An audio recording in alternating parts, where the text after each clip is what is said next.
Hello friends, तो आज मैं आप सब लोगों के लिए बड़ी डट के एपिसोड नंबर 6 लेकर आई हूँ। तो चलिए बिना देर किए एक्सप्लेनेशन को स्टार्ट करते हैं।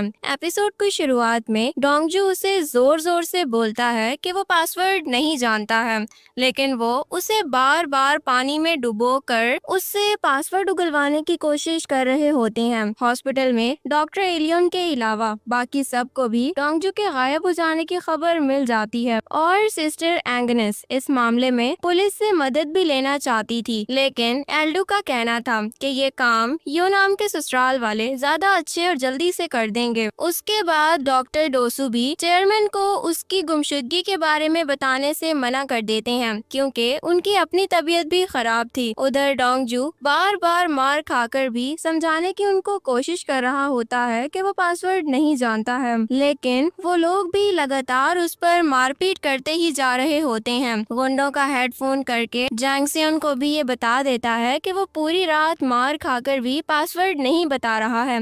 लगता है कि उसकी याददाश्त सच में चली गई है। तो जैंगसियन कहता है कि अगर मुझे उसकी जरूरत ना होती तो मैं उसके टुकड़े टुकड़े करवा कर कहीं पर फिकवा देता, लेकिन ये मेरी मजबूरी है कि मुझे उसे जिंदा रखना पड़ेगा। वहाँ पर हम सिस्टर एंगनेस को देखते हैं, जो कि योनाम को डोंगजू को ढूंढ लाने के लिए बोल देती हैं और बताती हैं कि असल में डोंगजू का पहला नाम सियोनह्यू ही था, मगर बड़े होते होते उसकी याददाश्त चली गई थी और वो इस बारे में सब कुछ भूल गया था। वहाँ पर डोंगजू बेहोश होने का नाटक करता है तो वो लोग उसे करंट लगाने लगते हैं, मगर वो उठकर उसी को करंट लगा देता है और दूसरे गुंडे को भी पानी में डुबोकर बेहोश कर देता है। उन दोनों से आजादी पाकर जब वो बाहर आता है तो वो गुंडों का हेड उसके गले में जंजीर डालकर उसे घसीट कर जान से मारने की कोशिश करता है, लेकिन सही वक्त पर एल्डो आकर उसे मार देता है और डोंगजू को बचाकर उसे वहां से लेकर चला जाता है। फिर उसके बाद वो चेयरमैन से मिलने के लिए उसके घर पर भी जाता है, तो जैंगसियन भी वहां पर होता है और उसे हमदर्दी का दिखावा भी कर रहा होता है। डोंगजू चेयरमैन को भी बताता है कि एल्डो उसकी जान बचाकर आया है। फिर जब वो चेयरमैन के साथ बैठता है तो वो उन्हें बता देता है कि वो गुंडे उसे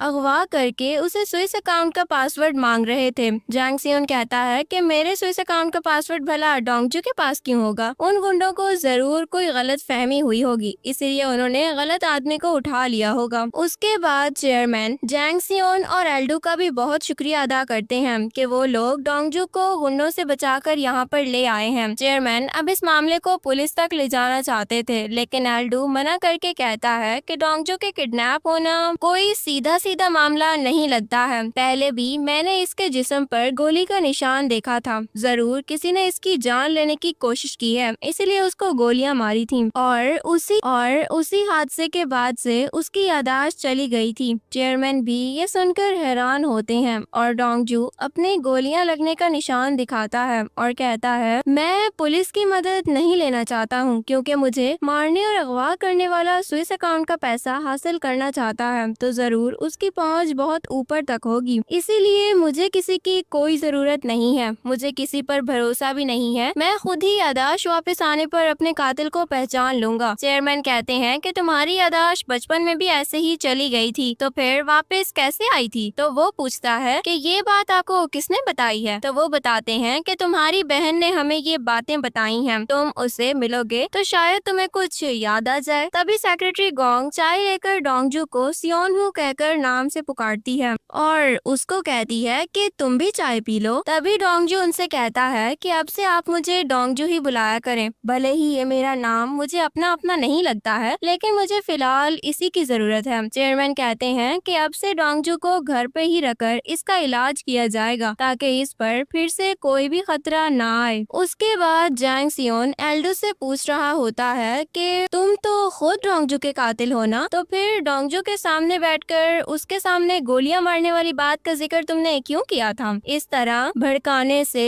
उसे कुछ याद ना आ जाए कि उसके कातिल तुम थे, तो फिर तुम क्या करोगे? एल्डो कहता है कि वो मेरा नाम ले, इससे पहले ही मैं उसे खत्म कर दूंगा। आपने चेयरमैन से अभी तक ये बात छुपाई हुई है कि स्विस अकाउंट का पासवर्ड अभी तक डोंगजू को ही मालूम है, क्योंकि फिर चेयरमैन भी अपना हिस्सा मांगेंगे। वो हिस्सा मांगेंगे, इससे बेहतर है कि आप मुझे 2 खरब में से 1 अरब का हिस्सा दे दो, वरना बाकी से भी तुम चले जाओगे। उधर जांग सियोन कहता है कि तुम्हें डोंगजू को 100 बार मारना है या फिर 1000 बार। पहले स्विस अकाउंट का पासवर्ड निकलवा लो, फिर तुम्हारा हिस्सा भी तय कर लेंगे। वहाँ पर हम रात को सेक्रेटरी गोंग को देखते हैं जो कि डोंगजू से बातें कर रही होती हैं और वो उसके लिए खाना भी लेकर आई होती हैं। उसकी यादाश्त के बारे में बातें करते हुए वो उनसे पूछ लेता है कि क्या उस दिन मेरा नाम सुनकर ही आपके हाथों से केक छूटा था? तो वो कह देती है कि मैं बस थोड़ा चकरा गई थी, असल में वो मेरी तबीयत सही नहीं है ना, इसलिए इस नाम से मुझे कोई फर्क नहीं पड़ता है, मैं तुम्हें इस नाम से बुलाती। फिर उसके बाद डोंगजू बताता है कि मैं अपने एक सपने में एक कार हादसे को देखता हूँ। मेरे मरने के वक्त कोई मुझे सियोनह्यू के नाम से पुकारता है। जरूर ये मेरा बचपन का नाम होगा जो बचपन में भी यादाश्त जाने पर मैं भूल गया था। आप जिस तरह ये नाम सुनकर चौंक गई थी, जरूर आपको कुछ पता होगा, लेकिन मुझे ना बताने के पीछे भी आपकी कोई ना कोई मजबूरी जरूर होगी। उधर सेक्रेटरी गोंग उसकी बातें सुनकर कुछ भी नहीं बोल पाती हैं और लड़खड़ाते हुए बाहर आकर ड्योकुई यानी यू नाम की मॉम का नाम लेती हैं, क्योंकि इस सब से उसका कोई ना कोई ताल्लुक जरूर था। रात को एल्डो अपनी जिम में आता है तो वहाँ पर डोंगजू पहले से ही मौजूद होता है। वो उनसे पूछ देता है कि क्या मुझे गोलियां आपने मारी थी, क्योंकि मेरी यादों में कुछ लकीर नजर आती है जैसे मुझे गोली मारने वाले आप ही थे। मैंने तो सपने में भी यही देखा था कि आपने मुझ पर गोली चलाई थी। एल्डो इन सारी बातों का इनकार करके बता देता है कि क्या हम हमेशा से एक दूसरे से नफरत करते थे? हम दोनों के बीच उसी नफरत की वजह से तुम अपने कातिल के चेहरे में मेरा चेहरा ही देख रहे हो। वो कहता है कि याद आने वाली झलकी तो इतनी साफ नहीं है, फिर भी मैं आपकी बात मान लेता हूँ अगर आप कहते हैं तो कि ये हमारी नफरत की वजह से हो रहा है। ये बोलकर वो उसके कमरे से निकल जाता है तो एल्डो भी उसके पीछे डंबल उठाए उसे जान से मारने के लिए निकल पड़ता है, क्योंकि डोंगजू को आहिस्ता आहिस्ता सब कुछ याद आता जा रहा था और रास्ते में ही डोकुई उसे रोक लेती है तो वो डोंगजू को नहीं मार पाता है। बाद में वो डोंगजू को कहता है कि तुम्हारी इन झूठी यादों को साफ करने के लिए कल मैं तुम्हें कहीं पर लेकर जाऊंगा। फिर वो उसे अपने साथ अगले दिन डॉक्टर एलियन के घर पर लेकर जाता है जहाँ पर उसके डैड भी होते हैं। एलियन थेरेपी के जरिए डोंगजू की यादाश्त वापस लाने में मदद करने को तैयार हो जाती है। एल्डो और डॉक्टर एलियन के डैड जो के कॉलेज फ्रेंड्स भी होते हैं, वो एक साथ गाड़ी में बैठकर कहीं पर जा रहे होते हैं और अपने कॉलेज के दिनों को भी याद कर रहे होते हैं। वहाँ पर हम डॉक्टर एलियन को देखते हैं जो कि हिप्नोथेरेपी के जरिए डोंगजू की यादों में जाकर उसकी यादाश्त वापस लाने में उसकी मदद कर रही थी। उससे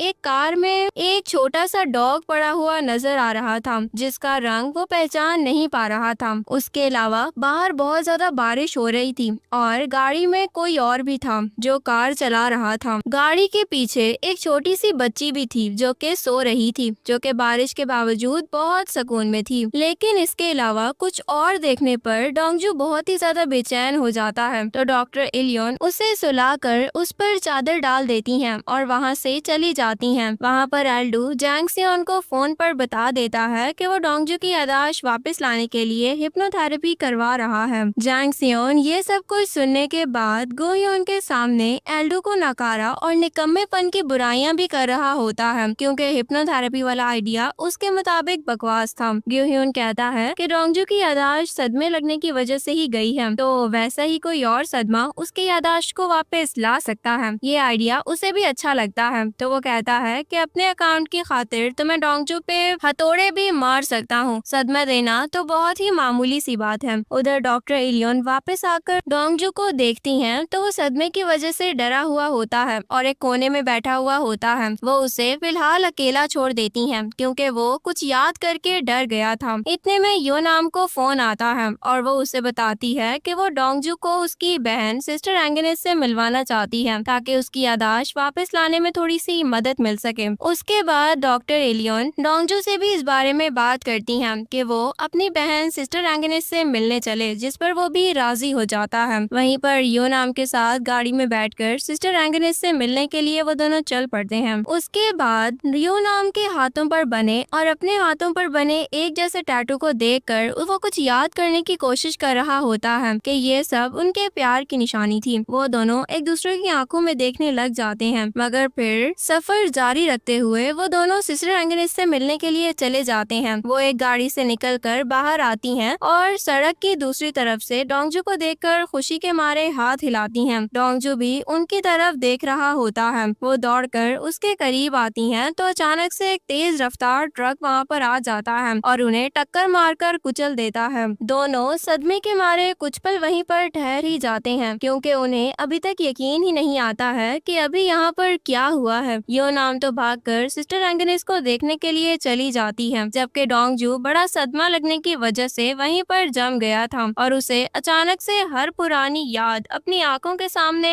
घूमती हुई नजर आने लग जाती है। ये सब दरअसल जैंग सियो नहीं कराया था, जिसका कहना था कि हिप्नोथेरेपी बकवास है। जो यादाश्त सदमा लगने से गई है वो सदमा लगने से ही वापस आएगी। उससे भी बड़ा एक और सदमा अगर डोंगजू को दिया जाए तो वो अपनी यादाश्त को वापस ले आ सकता है। और सिस्टर एंगेनिस की तरफ से उनकी मौत डोंगजू के लिए एक बहुत ही बड़ा सदमा होती है और वो सिस्टर एंगेनिस को शॉक होकर देख रहा होता है। और इसी शॉकिंग और इमोशनल सीन के साथ हमारी ये एपिसोड भी यहीं पर एंड हो जाती है। डियर फ्रेंड्स, कैसी लगी आपको मेरी आज की एक्सप्लेनेशन मुझे कमेंट सेक्शन में जरूर बताइएगा। वीडियो को लाइक और चैनल को सब्सक्राइब करना मत भूलिएगा। मिलती हूँ मैं आपसे एपिसोड नंबर 7 में। तब तक के लिए bye bye, take care and thanks for watching.